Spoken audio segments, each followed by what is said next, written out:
Doctor மனிதநேய மாந்தரசி இந்த படத்தின் ஃபைனான்ஸ் மினிஸ்டராக, ஃபைனான்ஸ் கண்ட்ரோலராக சிறந்த பட்ஜெட் போட்டு பல ஆயிரக்கணக்கான பேர்களுக்கு வேலை வாய்ப்புகளை கொடுத்து ஒரு இயக்குநரையும் உருவாக்கி உன்னதமாக அமர்ந்திருக்கக்கூடிய மாண்புமிக்க டாக்டர் தயாரிப்பாளர் மோகனா அவர்களே, மாண்புமிக்க இயக்குனர், மனிதவள மேம்பாடு சிறப்பாக ஆக வேண்டும் என்று இங்கே சிறப்பான புதியவர்களை எல்லாம் அறிமுகப்படுத்தி எனக்கு தெரிந்த 30 வருடங்களுக்கு மேல் இந்த துறையிலே போராடி இன்று வெற்றி பெற்று இயக்குனராக அறிமுகமாகி இருக்கின்ற மைதீன் அவர்களே, இசை புரட்சியாளன் சாதாரணமா சொல்லக்கூடாது, இது அவருக்கான விழா. இத இடையில அங்க போயிட்டு வந்துடலாம். மிகப்பெரிய ஒரு போராட்டம் நீட்டுக்கு எதிராக நடந்தது. அதுல இவர் சொல்லிய கருத்துக்கள் உலகம் முழுக்க ஏற்றுக்கொள்ளக்கூடியதாகவும், இந்தியா முழுக்க இந்த ஆளு வர்க்கத்தினரால் இப்ப 20-30 லட்சம் கோடிகளுக்கு மேல கொள்ளையடிச்சு மோசடி பண்ணி பல ஆயிரக்கணக்கான மாணவ மாணவிகள் அடித்தால இருந்து சாவுக்கு காரணமா இன்னமும் ஒரு ஆதிக்க சக்திகள் தவறா பயன்படுத்திட்டு இருக்கிறதுக்கு சம்மட்டியால் அடிச்ச மாதிரி ஒரு கருத்தை சொன்னார். நீங்க ஆட்டோ டப் பண்ணி இங்கிலீஷ்ல போடுங்க. அதாவது அவர் சொன்னது ரொம்ப ரொம்ப சிம்பிளான விஷயம். அவர் ஒரு உண்மையிலேயே நான் இசை புரட்சியாளர் சாதாரணமா சொல்லல. கண்கள் இரண்டால் பசங்க இப்படி பல வெற்றி பாடல்கள் கொடுத்திருக்கார்.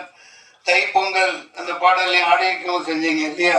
அற்புதமான ஒரு உருவகம் வளர்ந்துட்டு வரையில 2 வரிதான் அவர் சொன்னது. ஏன்னா நீங்க இப்படி போட்டு கோச்சிங் அது இதுன்னு போட்டு சாவடிச்சு இப்படி புளியறீங்களே, 11ஆம் வகுப்பு 12ஆம் வகுப்புல அந்த சிலபஸை வச்சு தொலைங்கடா நாதாரிங்களா. அது நான் சொல்றது திட்டி சொல்றேன். எவ்வளவு எளிமையான கருத்து பாருங்க. எதுக்கு அந்த சிலபஸ அந்த கோச்சிங் போட்டு கோடிக்கணக்கா கொள்ளையடிக்கிறாங்களே, நீ என்ன வெங்காயம் என்னமோ ஏதோ வை, அந்த படிப்பை 11ஆவது 12ஆவதுல வச்சு தொலைங்க அப்படின்னு பயங்கரமான ஒரு உண்மையை சொல்லியிருக்கார்.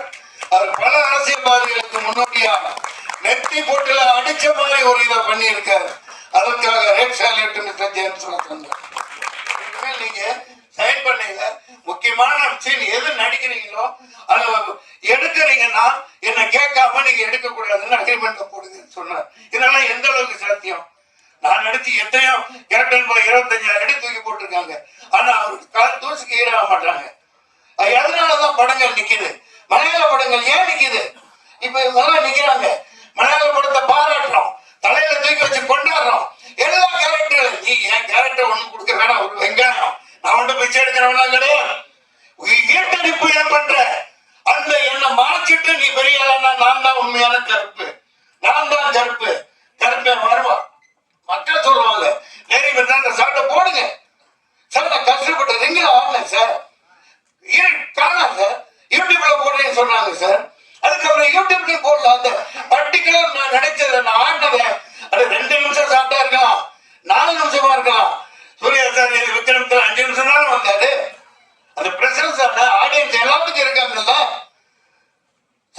பசங்க பாவம் அவங்களுக்கு பதில் சொல்ல முடியாது. கூட்டு போயிருந்தேன் ஷூட்டிங். அப்பா என்ன பாருங்க அப்படி ரிங்கில் அந்த இடத்துல ஆடினேன், பாட்டெல்லாம் ஷாட் உடைச்ச எல்லாம் செய்ய சொன்னாங்க, ஏன் போடல? நான் உங்களுக்கு என்ன பதில் சொல்றது? இது இந்த மாதிரி ஒரு ஐலக்கியத்தனம். முதல்ல ஹீரோவா இருங்க, நல்ல சம்பாதிக்க, என்னமோ வேணாலும் பண்ணுங்க. ஆனா சினிமா ஒரு கூட்டு குடும்பம், அதை ஞாபகம் வச்சுக்கோங்க. இது ஆல் பாஸ் வெற்றியடையும். இந்த மாதிரி நிறைய பேர் வரணும். சினிமாங்கிறது ஒரு தனிப்பட்ட கதாநாயகனுக்கு அல்ல. ஒரு ஜனநாயகம் வந்தான்னா 100 பேர் கூட்டு போனாங்க, மலேசியா செலவு பண்ணி கூட்டு போனாங்க, ஜனநாயகம்.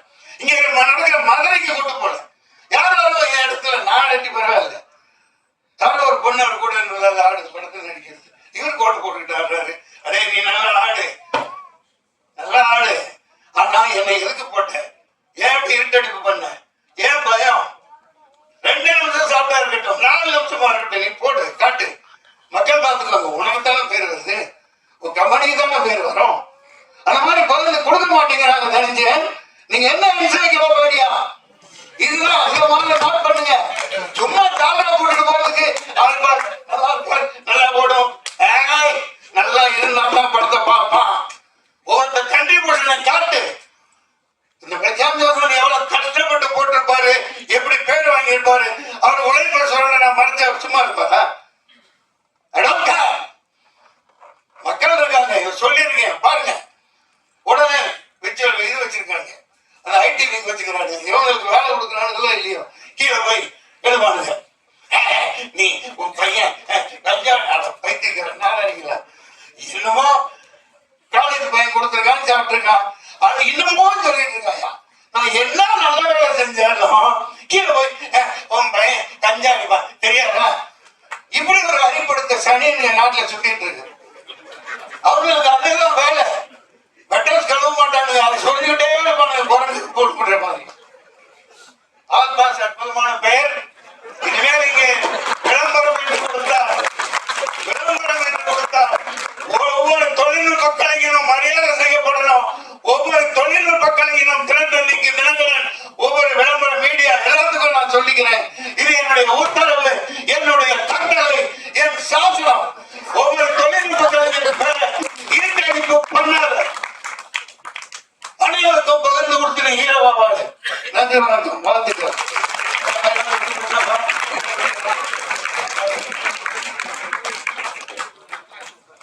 வீட்டிற்கும் சான்றோர்கள் அனைவருக்கும், இங்கு வருகை தந்திருக்கும் ஊடக நண்பர்கள் அனைவருக்கும் என்னுடைய முதற்கண் வணக்கங்களும் நன்றிகளும். பொதுமக்கள் அனைவருக்கும் என்னுடைய நன்றிகளும் வணக்கங்களும்.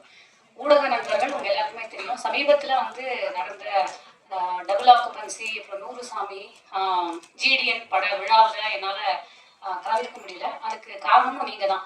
ஏன்னா நான் எடுத்த படங்கள் போன வருடத்துலலாம் நீங்க கொடுத்த ஆதரவுல இந்த வருஷம் எனக்கு நிறைய கமிட்மெண்ட்ஸ், நிறைய ப்ரொஃபஷனல் கமிட்மெண்ட்ஸ், நிறைய படங்கள்ல நான் நடிச்சுட்டே இருக்கிறதுனால இந்த படங்கள்ல என்னால கலந்துக்க முடியல.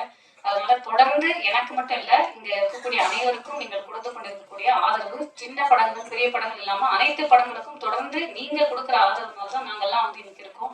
அதனால முதற்கண் உங்களுக்கு என்னுடைய நன்றிகளை நான் தெரிவித்துக் கொள்கிறேன். இந்த மேடையை நான் பயன்படுத்திக்கிறேன். ரெண்டாவது, இன்னைக்கு எடுத்த உடனே ஒரு பிரபஞ்சம் எனக்கு ஒரு விஷயம் சொன்ன மாதிரி நான் ஃபீல் பண்றேன். அதுக்கு மன்சூர் அலிகான் சார் இந்த ஆல் பாஸ் திரைப்படத்துக்கு கரெக்டா அந்த ஆடியோ லான்ச்சுக்கு ஒரு கண்டென்ட் கிடைச்சிருச்சு அப்படிதான் சொல்லணும். ஏன்னா எல்லா திரைப்படத்துலயும் ஏதோ ஒரு விஷயம் ஒரு ஆடியோ லான்ச்ல நடக்கும். இன்னைக்கு அவர் பேசினது உங்களுக்கு வேணா ஒரு இல்ல பொதுமக்களுக்கு ஒரு கண்டென்ட்டா இருக்கலாம். எல்லாருமே வீடியோ எடுத்துட்டு இருந்தீங்க. ஆனா சாருடைய ஆதங்கத்தை என்னால புரிஞ்சுக்க முடியுது. இந்த இடத்துல நான் அவருக்கு அவருக்கு ரிப்ளை கொடுக்கறதுக்கு நான் ஒரு இடத்துல இல்லை. அதாவது அவருக்கு ஒரு ஆன்சர் பண்ற இடத்துல நான் இல்லை. ஆனா நான் இப்படி யோசிக்கிறேன் இந்த விஷயத்த. நானும் இந்த ஆதங்கத்தை நிறைய இடத்துல நான் ஃபேஸ் பண்ணியிருக்கேன். ஏன்னா ஒரு சப்போர்ட்டிங் ஆர்டிஸ்டா பல நேரத்துல நம்ம ஏதோ ஒரு இடத்துல நம்மளுடைய கேரக்டர் ஒரு ஆர்க்கே இல்லாம முடிஞ்சிரும், இல்லைன்னா இருட்டடிக்கப்பட்டுருமோ அப்படிங்கிற மாதிரிலாம். ஒரு உதாரணத்துக்கு கோமாளி அப்படிங்கிற திரைப்படத்துல நான் இது சில மேடைகள்ல நான் சொல்லலை, ஆனா ஒரு சில பேட்டிகள்ல சொல்லியிருக்கேன். கோமாளி அப்படிங்கிற திரைப்படம் நீங்க பார்த்திருப்பீங்க. அந்த திரைப்படத்துடைய ஆடியோ லான்ச் ஏதோ ஒரு ப்ரெஸ் ஷோவோ ஏதோ ஒண்ணு, அதுல நான் இன்வைட் பண்ணி 1 மணி நேரம் வீட்டுல ஒரு மேக்கப் ஆர்டிஸ்ட வீட்டுக்கு வர சொல்லி மேக்கப்லாம் போட்டு ஹேர் எல்லாம் பண்ணி சாரி எல்லாம் ட்ரேப் எல்லாம் பண்ணிட்டு நான் போறேன். அங்க போனா வேல்ஸோடைய அந்த ஸ்கூல் காலேஜ் அந்த ஸ்டூடெண்ட்ஸுக்கு மத்தியில ஒரு கடைசி ரோவுக்கு முன்னாடி ஒரு 2 ரோ முன்னாடி எனக்கு ஒரு இடம் கொடுத்து என்ன உட்காந்து வச்சிருந்தாங்க. இது ஒரு தவறுதான், வேணும்னு அதை பண்ணல, ஆனா அது நடந்துருச்சு அந்த மாதிரி. அப்ப நான் என்ன பண்ணிட்டேன்னா எனக்கு ரொம்ப வருத்தமா போயிடுச்சு. நான் ஒரு முக்கியமான கதாபாத்திரம் நம்ம பண்ணியிருக்கோம், ஆனா நம்ம இந்த மாதிரி ஒரு இடத்துல நம்ம உட்காந்து வச்சிட்டாங்களே. ஏன்னா மேடைக்கு நான் கூப்பிடவும் இல்லை. நான் என்ன பண்ணிட்டேன், சரின்னு சொல்லிட்டு என்னோட டிரைவருக்கு ஃபோன் பண்ணி வண்டி எடுத்துருப்பா நான் வந்துடுறேன் வெளியில அப்படின்னு சொல்லிட்டு நான் வெளியில அப்படியே வீட்டுக்கு வந்துட்டேன். ஆனா இன்னைக்கு அதோட அதுக்கப்புறம் அந்த படம் ரிலீஸ் ஆகி ஈகா தியேட்டர்ல நான் ஃபர்ஸ்ட் பார்த்துட்டு இருக்கேன் அந்த படத்தை. என் பக்கத்துல 2-3 லேடிஸ் உட்காந்துருந்தாங்க. என்னோட சீன்லாம் வரும்போது அப்படியே என் கையை பிடிச்சிட்டு அந்த அம்மா கரன்னு அழறாங்க அப்படியே. அப்போ நான் யோசிச்சேன், பிரபஞ்சம் நமக்கு ஏதோ ஒரு இடத்துல நம்மளை இருட்டடிப்பு செஞ்சாலும் காலம் கடந்து இன்னைக்கும் எத்தனையோ பேர் கோமாளி அப்படிங்கிற திரைப்படத்தை சொன்னா என்ன சொல்லுவாங்க. இன்னைக்கு காலையில நான் ஒரு ரேஷன் கார்டுக்காக ஒரு ரேஷன் கடைக்கு போயிருந்தேன். ஒரு சின்ன சேஞ்சுக்காக. அழகான படத்துல இந்த நிகழ்ச்சியில கலந்துக்கிட்டதுக்கு ரொம்ப சந்தோஷம். நான் என்ன பேசணும்னு நினைச்சேனோ அதை எல்லாம் என்னோட தோழி வினோதினி பேசிட்டாங்க. நேரம் வேற குறைவா இருக்குது. ஃபர்ஸ்ட் நன்றியை சொல்லிக்கிறேன். என்னோட இயக்குனர் எனக்கு மிகப்பெரிய கேரக்டர் கொடுத்துருக்காங்க இந்த படத்துல, அதுக்கு ரொம்ப நன்றிங்க சார். மோகனா மேடம் என்னோட டார்லிங், அவங்க வருவாங்க, அவங்க ஸ்பாட்டுக்கு வந்துட்டு ரொம்ப இயல்பா இருப்பாங்க, சின்ன சின்ன டிப்ஸ் எல்லாம் சொல்லுவாங்க, ரொம்ப சந்தோஷமா இருக்கும். அப்புறம் இதில் உழைச்ச இயக்குனர், இசையமைப்பாளர் மற்றும் என்னோட படக்குழுவினர் எல்லாருக்கும் ரொம்ப நன்றியை தெரிவித்துக்கிறேன். அந்த படம் மிகப்பெரிய வெற்றியடையணும்னு வேண்டிக்கிறேன். Thank you so much. பைசன் படம் நடிக்கும் போது அந்த வருஷத்துல ஒரே ஒரு படம் தான் நடிக்க முடிஞ்சிச்சு. எல்லாருமே ஈஸியாக கேட்டிருக்கேன். அதுக்கப்புறம் இந்த வருஷத்துல வந்து நிறைய படங்கள் நடிச்சிட்டு இருக்கேன். அதில் ஆள் பாஸ் ரொம்ப முக்கியமாக இருக்கும். அந்த போஸ்டர் நமக்கு ஒரு அழகான இதை சொல்லுது. அதுக்கு எப்படி கதாபாத்திரங்களாக இருக்கட்டும், இந்த போஸ்டர் டிசைனாக இருக்கட்டும், அதில் ஒர்க் பண்ண டெக்னீஷியன்ஸாக இருக்கட்டும், எல்லாருமே அவங்க பங்குக்கு ரொம்ப சிறப்பாக வேலை பார்த்துருக்கோம். ஜேபி சார் எப்பயுமே ரொம்ப பிடித்தமான ஒரு மனிதர். சார் படத்தில் நடிக்கிறாங்க, சந்தோஷம். இயக்குனர் பெரியன் சாருக்கு பெரிய நன்றி. இந்த படத்தை வாய்ப்பு கொடுத்ததுக்கு தயாரிப்பாளர்களுக்கு நன்றி. இந்த படம் கண்டிப்பாக பெரிய வெற்றி படம் இருக்கும். அது உங்கள் கையில் இருக்குது. படத்தை பாருங்கள், படத்தை பற்றி நிறைய எழுதுங்க, படத்தை வெற்றி அடைய செய்யுங்க. நன்றி. யாதுமாகி படத்தில் என்னோட முதல் பாடல் வரிகள் எல்லாத்துக்கும் ஆல் பாஸ் கொடுத்து சினிமாவில் ஒரு ஆளாக பாஸ் பண்ண வைத்த என்னுடைய வாத்தியார், என்னுடைய அண்ணா ஜேம்ஸ் வசந்த் சாருக்கு என்னுடைய நன்றியை. சின்னதாக ஒரு விஷயம் சொல்லிடுறேன். நான் வந்து அவரை பார்க்க போகும்போது எனக்கு ஒரு நிறைய பயம் இருந்தது. அப்போ அவர் மீட் பண்ணோடனே புத்தகம் ஏதாவது எழுதியிருக்கேன்னு கேட்டார். இல்லை சார், சம்பாதித்தனைக்கு புத்தகம்லாம் போட முடியாது அப்படின்னு. சரி, ஏதாவது கவிதை எழுதியிருக்கேன் அப்படிங்கும்போது ஒரு 4 வரி கவிதை சொன்னேன். அதுக்கப்புறம் உடனே டியூன் கொடுத்துட்டாரு. அந்த பாட்டெலாம் முடிச்சதுக்கப்புறம், சார் எப்படி சார் கொடுத்தீங்க அந்த பாட்டு அப்படின்னு. நீ சொன்ன 4 வரி இருக்குல்ல, அதுக்கு நம்ம டியூன் பண்ணுவோம் அப்படின்னாரு. இன்ன வரைக்கும் பண்ணல, கண்டிப்பாக ஒரு ஃபியூச்சரில் பண்ணுவோம் சார். அந்த வரிகளை சொல்லிடுறேன். இருக்கிறது இல்லை தொடுவானம், இல்லை இருக்கிறது காற்று, இருக்கிறதா இல்லையா கடவுள், இருக்கவும் செய்கிறது இல்லாமலும் போகிறது வாழ்க்கை.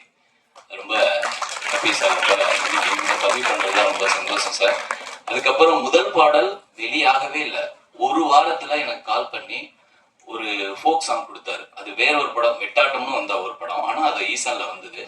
நான் வந்து 4 மணி நேரம் தான் டைம் இருக்கு, சீக்கிரம் முடிச்சாகணும் அப்படின்னாரு. அப்படி 4 மணி நேரத்துல எழுதின பாடல் தான் நீங்க இப்பயும் கொண்டாடுற ஜில்லா விட்டு ஜில்லா பாடல்.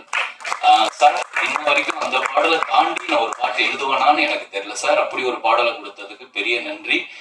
அவர் எனக்கு ஏன் வாத்தியார்னு சொன்னா, எல்லா பாடல்லையும் ஒரு கிளாஸ் எடுப்பாரு. நாளைக்கு எழுதினாலும் அதுல ஒரு கிளாஸ் எடுப்பாரு. அதுல ஒண்ணு எடுத்தாரு. என்னன்னா, கடைசி வரிகள் வந்து இங்க வந்து நிக்கிறேன், எல்லாத்தையும் விற்கிறேங்கிற மாதிரி வரும். அதுக்கு நான் நிர்வாணத்தை விற்கிறேங்கிற மாதிரி எழுதியிருப்பேன். தம்பி, இது கவிதைக்கு நல்லா இருக்கும், பாடலுக்கு நல்லா இருக்காது அப்படின்னு சொல்லி அப்புறம் எல்லாத்தையும் விற்கிறேன்னு சொல்லி மாற்ற வச்சது சார் தான். ரொம்ப ரொம்ப பெருமையா இருக்கு சார். இந்த படத்துல நான் 3 பாடல், இங்க போட்ட 3 பாடல் நான் தான் பண்ணியிருக்கேன். ரொம்ப ரொம்ப ஹாப்பி. இன்னொரு சந்தோஷமான விஷயம், இந்த பாடல வந்து விஜின்னு ஒரு சிங்கர் பாடிருக்காங்க டூயட் பாடல. அவங்க வந்து பாடவா டூயட் பாடல வந்து அவங்க எங்களோட பயணிச்சவங்க. ஒரு அண்ணனா எனக்கு ரொம்ப ஹாப்பிமா. சார் வந்து கண்டிப்பா உங்களை பத்தி சொல்லுவாரு. ரொம்ப ரொம்ப ஹாப்பி. மைதீன் சார், நான் சமீபத்துல சந்திச்ச ஒரு பெரிய ஒரு மனிதாபமிக்க ஒரு நல்ல மனிதர். வாய்க்கு நிறைய கவிஞர். நான் ஒரே ஒரு முறை அலுவலகத்துக்கு வந்திருக்கேன். ஒவ்வொரு முறையும் கால் பண்ணும்போது நீங்க நேரில் சீக்கிரம் வாங்கல, நிறைய பேசணும்னு சொல்ற வாஞ்சியா கூப்பிடுற இயக்குனர் வந்து 2 நாளைக்கு முன்னாடியே கவிஞரே கண்டிப்பா நீங்க வந்துடணும் அப்படின்னாரு. நான் கவிஞருக்கு தகுதியான்னு எனக்கு தெரியாது, பாடலாசிரியர். இந்த வருஷம் கண்டிப்பா புத்தகம் போடுவேன். அதுக்கப்புறம் நான் உங்களுடைய கவிஞரோட பட்டத்தை நான் எடுத்துக்கிறேன். சந்தோஷமா இருக்கு. அதுக்கப்புறம் வந்திருக்கிற மீடியா நண்பர்கள், சிறப்பு விருந்தினர்கள், டைரக்டர், ப்ரொடியூசர், கோ ஆர்டிஸ்ட் எல்லாருக்குமே இந்த நாளோட ஹீரோ வந்து மியூசிக் டைரக்டர். அவருக்கு ஒரு நன்றி. எல்லாருமே சொன்ன மாதிரி தான் ப்ரொடியூசரை நான் ஃபர்ஸ்ட்டாக சொல்லிக்கிறேன். நாங்கள் அடிக்கடி வந்து அவங்க ப்ரொடியூசர்ன்றதே மறந்துடுவோம். அந்த மாதிரி ஒரு நல்ல ஒரு ப்ரொடியூசர், ஜாலியாக எங்களுக்கு இருக்கிற ஒரு ப்ரொடியூசர். அண்ட் டைரக்டருமே இந்த ஸ்டோரி சொல்லும்போது எனக்கு ரொம்ப பிடிச்சிருந்துச்சு. லொக்கேஷன்லையும் சரி, ஷூட்லேயும் சரி வந்து ஒரு நல்ல ஒரு ஒர்க் பண்ணின ஒரு டைரக்டர்னு தான் சொல்லுவேன். அந்த அளவுக்கு வந்து ஒரு என்னென்ன தேவையோ அதை கரெக்டாக எங்களை வேலை வாங்கின ஒரு டைரக்டர். கொஞ்சம் பயமா இருக்கு. அது மட்டும் இல்லை, இங்கே இருக்கிற ஆர்டிஸ்ட் எல்லாருமே ஒரு லெஜெண்டரி ஆர்டிஸ்ட். ஸோ எனக்கு வந்து கொஞ்சம் பயமாக தான் இருந்தது. எப்படி இந்த அவங்க வந்து என்ன நினைப்பாங்க, நம்ம எப்படி அவங்க கூட ஒர்க் பண்ணுறதாச்சும் நினச்சிருவாங்க, அந்த மாதிரி தான். பட் அப்படி இல்லாமல் எல்லாருமே ஒரு ஃப்ரெண்டாக இருந்தது. வினோதினி மேம் இருக்கட்டும், ஜேபி சார் இருக்கட்டும், செந்தில்குமாரி மேம், அவங்க கூடயே நான் ஒரு 3 படத்துக்கிட்ட ஒர்க் பண்ணியிருக்கேன். ஸோ ரொம்ப எல்லாரோடையும் திரும்ப வந்து ஒர்க் பண்ண ரொம்ப சந்தோஷம். இந்த படம் வந்து நிறைய ஸ்டார்டிங்கில் சொன்ன மாதிரி வட சென்னைன்னா இப்போ நானே வந்து எனக்கு தெரியாது, ஆனால் அந்த நினச்ச விஷயம் வந்து வட சென்னைனா இப்படி தான் இருக்கும் அப்படின்னு சினிமாவில் பார்த்து இப்படி தான் இருக்குன்னு நினச்ச விஷயம். பட் இந்த படத்தில் வந்து அப்படி இல்லை. ஒரு கலர்ஃபுல்லான ஒரு வட சென்னையிலையும் நல்ல மனிதர்கள், டிஃப்ரெண்டான ஸ்டோரி, ஒரு ஃபேமிலியாக வந்து அது அவங்களோட லைஃப் ஸ்டைலே வேறு மாதிரி இருக்குன்றது வந்து இந்த படத்தில் நடிக்கும் போது அது எனக்கு நான் ஃபீல் பண்ணேன். ஸோ இந்த படம் வந்து ரிலீஸ் ஆகும்போது நீங்கள் நம்பி ஃபேமிலி கூட போய் பார்க்கலாம், அந்த மாதிரி இருக்கும். ஸோ எல்லாருமே சப்போர்ட் பண்ணுங்க. மேடையில் நான் ஒரு பெரிய நன்றி தெரிவிச்சுக்கிறேன்.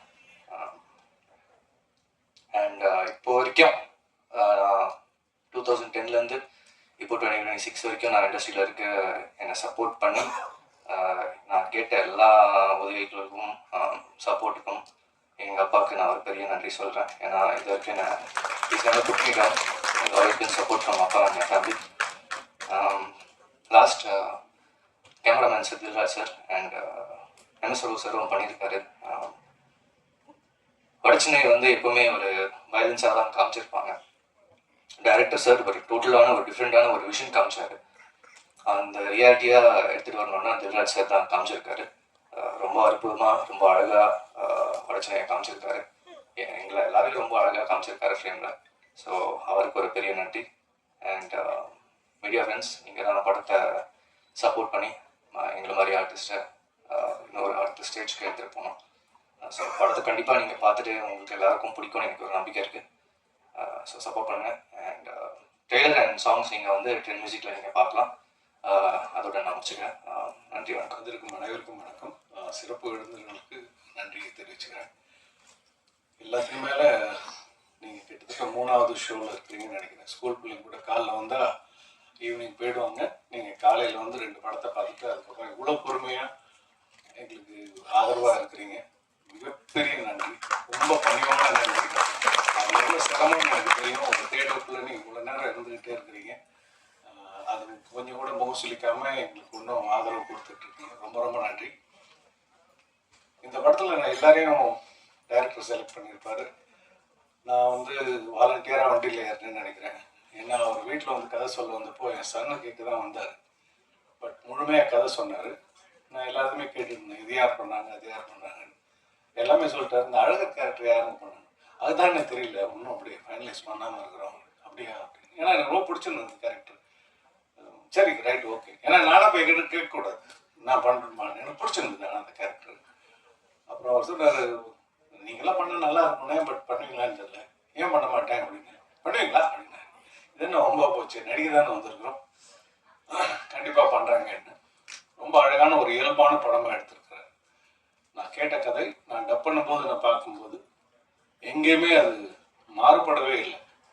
நாங்கள் பேசுகிற வசனங்களாகட்டும், எங்கள் வீடுகளாக காமிச்ச இடங்களாகட்டும், எல்லாமே பார்த்தீங்கன்னா அந்த இயல்பு மீறாமலே இருக்கும். ஒரு சமையல்காரன், ஒரு பெயிண்டரு, ஒரு சைக்கிள் கடைக்காரன், பஞ்சர் ஓட்டுறவங்க, இதுதான் அந்த 3 கேரக்டர் தான். இந்த 3 கேரக்டர் உள்ள குடும்பங்கள், அவங்களோட குழந்தைகள், அவங்களுக்குள்ள நடக்கிற சந்தோஷமான விஷயங்கள், சங்கடங்கள், இதுக்கு நடுவில் ரொம்ப பிடிச்ச வில்லன் நடிகராக நிறைய பண்ணுறாரு சரத் சார். ஸோ அவர் ஒரு பவர்ஃபுல்லான ரோல் பண்ணியிருக்காரு. எனக்கு பிடிச்ச அத்தனை நடிகர்கள் கூட நடிச்சிருக்கேன். சின்ன பெரிய ரோல் அத்தனை பேருமே, சுப்ரமணிய சிவா அவர் செய்யுது, பிரசன்னா அவர் செய்யுது, இவங்க செஞ்ச மேம், வினோதினி மேம், இந்த மாதிரி நிறைய இந்த படத்தில் உள்ள அத்தனை பேருமே எனக்கு ரொம்ப பிடிச்ச நடிகர்கள். அவரோட நடிப்பை ரொம்ப விரும்பி பார்ப்பேன். அவங்க எல்லாருமே ரொம்ப அற்புதமாக யூஸ் பண்ணியிருக்காரு இயக்குனர். ஸோ அவருக்கு நான் வாழ்த்து சொல்லியே ஆகணும். மிக சிறப்பாக பண்ணியிருக்கீங்க, ரொம்ப பண்ணாமல் பண்ணியிருக்கீங்க. இதில் கொஞ்சோண்டு எனக்கு மீறி தெரிஞ்சது என்னன்னா அந்த டூயட் சாங், அது அடமா வச்சாரு. இப்போ தெரியுது ஏன்னா அது அவ்வளோ அழகான மியூசிக். அதை கேட்டுட்டு அவரால் வைக்காமல் இருக்க முடியலன்னு நினைக்கிறேன். அதுக்கு கனவா என்னன்னு தெரியாது, அந்த சீக்வன்ஸ் எனக்கு தெரியல. அது ஒண்ணுதான் வந்து இந்த படத்துல கொஞ்சம் அந்த நார்த் மெட்ராஸ்லேருந்து அந்த களத்துலேருந்து கொஞ்சம் விலகி இருந்தது. பாக்கி எத்தனையுமே பார்த்தீங்கன்னா ரொம்ப இயல்பா அப்படிதான் இருக்கும். அந்த இடம், இந்த குடும்பங்கள் இப்படிதான் இருக்கும், இவங்க இப்படிதான் பேசுவாங்க, இவங்களுக்குள்ள உள்ள நட்பு இப்படிதான் இருக்கும். இது எல்லாமே அவ்வளோ அழகா எடுத்திருக்கிறாங்க. ஃபர்ஸ்ட் டைம் ப்ரொடியூசர் ரொம்ப பிரமாதமா பண்ணியிருக்கிறாங்க. அவங்களுக்கு என்னுடைய வாழ்த்துக்கள். இந்த படம் வெற்றி அடையணும். ஒரு படம் ஜெயிச்சதுன்னா அந்த ப்ரொடியூசர் அதை எடுத்துட்டு வீட்டுக்கு போக மாட்டாங்க, அடுத்தடுத்த படங்கள் பண்ணுவாங்க. அந்த வகையில் அவங்க ஜெயிக்கணுங்கிறது என்ன மறக்குமான விருப்பமாக ஒரு தனிப்பட்ட பஞ்சாயத்து தொடங்கி வச்சனால அது இந்த பொது மேடையிலேயே தீர்த்திட்டம்னா சரியா போயிடும் நான் நினைக்கிறேன். அதாவது 3 பாடல்கள் என்னோட உதவி இசையமைப்பாளர் விபின்க்கு நான் எழுதியிருக்கேன் சொன்னா நான் கேட்டார்ல, இதையும் சொல்லல. அவர் இசையமைப்பாளரான முதல் வாய்ப்பை எனக்கு இன்னைக்கு வரைக்கும் சொல்லல. ஏன் என்கிட்ட மறைச்சான், பொறாமப்படுவேன்னு நினைச்சானா, இல்ல யாருக்கா போன் பண்ணி ஏன் அவனுக்கெல்லாம் வாய்ப்பு கொடுக்குறீங்கன்னு சொன்ன நினைச்சானான்னு எனக்கு தெரியல. இன்னைக்கு வரைக்கும் நான் இசையமைப்பாளர் ஆகிறேன், எனக்கு வாய்ப்பு வந்திருக்குன்னு சொல்லவே இல்லை. ஆனா 3 சீரியல் பண்ணிட்டான், நிறைய பண்ணிட்டான். ஏன் அந்த மறைச்சான்னு என் மனைவிக்கு வருத்தம். ஆனா நான் வருத்தப்பட மாட்டேன்னு அவனுக்கு நல்லா தெரியும். நான் யார்ட்டையும் எதுவும் எதிர்பார்க்கிறவனே இல்லை, எல்லாரையும் புரிஞ்சுக்குவேன். ஏதோ ஒரு காரணத்தினால நம்மகிட்ட மறைக்கிறான்னு புரிஞ்சுட்டு இன்னைக்கு வரைக்கும் சொல்ல. இதை தனியா சொன்னா எங்களுக்குள்ள புரிஞ்சு போயிடும், மற்றவங்களுக்கு பாடமாகாதுன்னு பொது மேடையில் பதிவிட்டு விட்டேன். இனிமே அப்படி பண்ணக்கூடாது. யாருக்கும் மறைக்க வேண்டிய அவசியம் இருந்தா காரணம் இருந்தா பண்ணலாம். நன்றி மோகன், தேங்க்ஸ் டு யூ. சரி, எனக்கு நீ சொல்லு, அந்த 3 பாடல் என்னத்துக்கு எழுதிக்க, படமா இல்ல சீரியலா? சீரியலா எப்படின்னு சொல்ல மாட்டாரு, நான் வாட்ட அப்புறம் ஃபோன் பண்ணி தெரிஞ்சுக்கிறேன். சரி, என்னுடைய விஷயத்துக்கு வருவோம். ஒரு வட சென்னையோட பின் ஒரு த்ரில்லர் களத்துல ஒரு குடும்ப கதை எப்படி சொல்ல முடியுமான்றது எனக்கு தெரியல. முதல் முறையா இயக்குனர் மைதீன் பாய் வந்து என்னை பார்க்கும்பொழுது இதை நீங்க பண்ணணும், ஒரு சின்ன கதை தான் அப்படின்னு ஒரு 4 வரிகள்ல அதனோட பிளாட் பாயிண்ட் சொல்லுவாங்கல்ல, அது கதை கருவை அது சொன்னோன்னு எனக்கு பிடிச்சிருச்சு மனசுல. நான் வந்து ஸ்கிரிப்டை வாசிக்க விரும்புறேன். ஏன்னா அந்த இயக்குநர்கள், உதவி இயக்குநர்கள், இணை இயக்குநர்கள் அந்த கதையை சொல்லும்போது பாத்தீங்கன்னா அவங்க சொல்லும் பொழுது அங்கங்க மனசுல தோன்றது ஃபீல் பண்றதெல்லாம் சொல்லிட்டே போவாங்க. அது படத்துல வராம போயிடும், இல்ல சொல்ல வேண்டியவர்களை சொல்லாமலும் போயிடுவாங்க. அதனால நான் ஸ்கிரிப்டை கொடுத்துருங்க, ஏன்னா அதுல இருக்கதான் எடுக்க போறாங்க. ஸ்கிரிப்ட் கம்ப்யூட்டர் ஃபுல் ஸ்கிரிப்ட் படிச்சோன்னே ரொம்ப பிடிச்சி போச்சு. பிபின்ட்டு நான் சொன்னேன், ரொம்ப நல்ல கதைடா, இதை நம்ம பண்ணணும் அப்படிதான் ஒத்துக்கிட்டேன். அவர் படமா பின்னணி இசைக்கு எனக்கு அனுப்பும் போது வந்து பார்த்தா அவர் சொன்னது அப்படியே ரொம்ப அழகா, இன்னும் நான் நினைச்சதை விட அருமையா எடுத்திருந்தாரு. எல்லாரும் அவங்கவுங்க பங்க ரொம்ப சிறப்பா பண்ணியிருக்காங்கன்றது சந்தேகமே இல்லை. நிறைய பாருங்களேன், வினோதினி அவர்களை வந்து ஒரு 10-12 ஆண்டுகளுக்கு முன்னாடி நீங்க என்ன படம் எனக்கு நினைவு நீங்க சொல்லுங்க. ஒரு கதாநாயகி அக்காவா நடிச்சிருப்பீங்க, எங்கேயுமே போதும். அந்த படத்துல அப்ப யாருன்னே உங்களுக்கு தெரியாது, பார்த்தோன்னே மனைவிட்டு சொன்னேன், இன்னைக்கு நம்ம படம் ஒரு படம் நம்ம டைரக்ட் பண்ணணும், இவங்களை காஸ்ட் பண்ணணும், இவங்களுக்குன்னு ஒரு கேரக்டர் வைக்கணும்னு. அப்படி என் மனசுல இடம் பிடிச்சாங்க. அப்படி பல விஷயங்கள்ல என்னை மனசுல இடம் பிடிச்சவங்க இந்த படத்துல, பசங்க படத்துல அவங்க அந்த பையனுக்கு, குட்டி பையனுக்கு அம்மாவை சேர்ந்து அவங்க நடிச்சிருந்தாங்களா, அன்னைக்கு அவங்களே மனசுல வச்சுக்கிட்டேன், இவங்களும் என்னைக்கு நம்ம பண்ணாலும் நம்ம படத்துல இவங்க இருக்கணும்னு. இப்படி இப்ப இந்த படத்துல ஜேபி சார் நடிச்சது நீங்க பாத்தீங்கன்னா தமிழுக்கு ஒரு மம்முட்டி. இவ்வளவு முதிர்ச்சியோட இவ்வளவு எளிமையா பசங்களை இல்லாம சில காட்சிகள்லாம் பண்ணிருப்பாங்க. முக அரசியல்களையும் திரும்பி பார்க்கறதையும் அட்டகாசமா இருக்கும்.